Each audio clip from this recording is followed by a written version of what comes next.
இப்போ நகர மீன் எடுத்துருக்கோம். இதை வந்து பொரிக்க போகிறோம். இப்போ வந்து என்னென்ன சேர்த்துக்குன்னா வெள்ளைப்புடு, நல்லா கையளவுக்கு வெள்ளைப்புடு, 2 ஸ்பூன் மிளகு, 2 ஸ்பூன் சீரகம், புதினா, கொத்தமல்லி இதெல்லாம் போட்டு, கருவேப்பிலை இதெல்லாம் போட்டு அரைச்சி வச்சுருக்கேன். 4 பச்சை மிளகா போட்டிருக்கேன், உப்பு போட்டிருக்கேன். இதை போட்டு பிணைஞ்சிக்குவோம் மீன் பொரிக்கிறதுக்கு.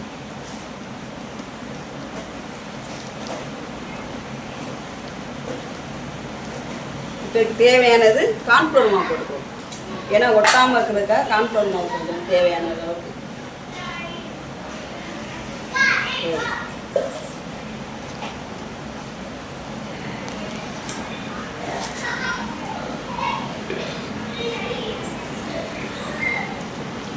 உப்பு இதுவே போட்டு அரைச்சிருக்கோம். இப்போ உப்பு கரெக்டாக இருக்கானான்னு பார்த்துக்கணும்.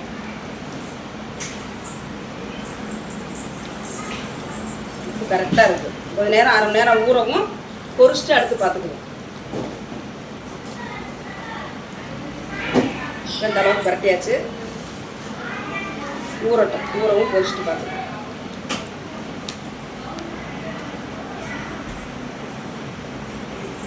இப்போ வந்து மீன் அரை மணி நேரம் ஊற வச்சாச்சு. இப்போ வந்து பொரிக்க போகிறோம், வாங்க பார்க்கலாம். அடுப்பு பற்ற வச்சுக்குவோம். ஃபேன் வச்சாச்சு. சட்டி காயட்டும். காயவும் எண்ணெய் ஊற்றிக்கிடுவோம். சட்டி காஞ்சிருச்சு. இந்த மீன் பொரிக்க தேவையான எண்ணெய் ஊற்றிக்கிடுவோம்.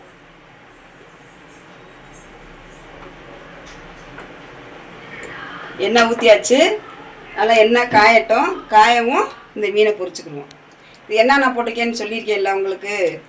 கொத்தமல்லி, புதினா, என் கையளவுக்கு ஒரு வெள்ளைப்புடு, மிளகு, உப்பு இதெல்லாம் போட்டு பிரட்டி வச்சுருக்கோம்.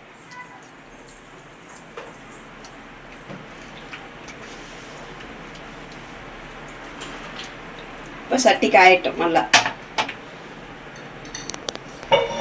சட்டி காஞ்சிருச்சு. இப்போ மீனை போட்டு பொரிப்போம்.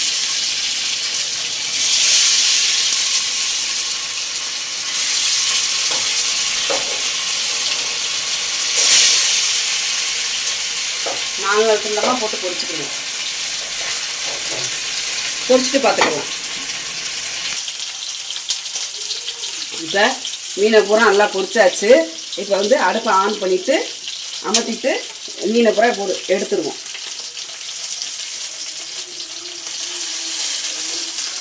எடுத்துட்டு பார்த்துக்கலாம். எல்லா மீனும் பொரிச்சாச்சு.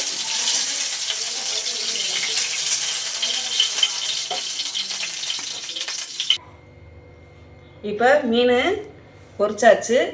இப்போ நீங்களும் உங்கள் வீட்டில் எப்படின்னு இதே மாதிரி செஞ்சு பாருங்கள். செஞ்சு பார்த்துட்டு எங்கள் சேனல் பிடிச்சிருந்தா லைக் பண்ணுங்கள், ஷேர் பண்ணுங்கள், சப்ஸ்கிரைப் பண்ணுங்கள், கமெண்ட் பண்ணுங்கள்.